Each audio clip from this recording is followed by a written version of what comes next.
Do not be sad or fearful for your children, because the world they are growing up in is no longer as before. God created and called them for the right and precise moment of their time. Their lives were not a coincidence. Raise them and train them to know the power they walk in as children of God. Train them in the authority of His Word. Teach them to walk boldly in faith, knowing that God is in control. Give them the power to know that they can change the world. Do not teach them to be afraid and discouraged by the world, but full of hope that they can do something. Every young hero has been placed in the era they were in by God's sovereign plan.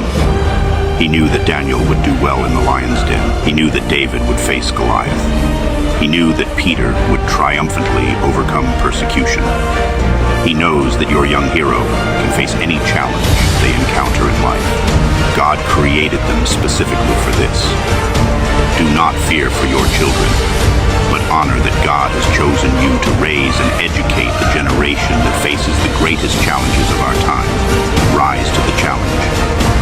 Raise up Moses, Joshua, Gideon, Daniel, David, Peter, Paul, and so on.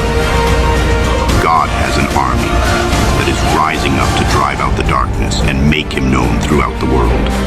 Do not let your fears steal the greatness that God has placed in your young heroes.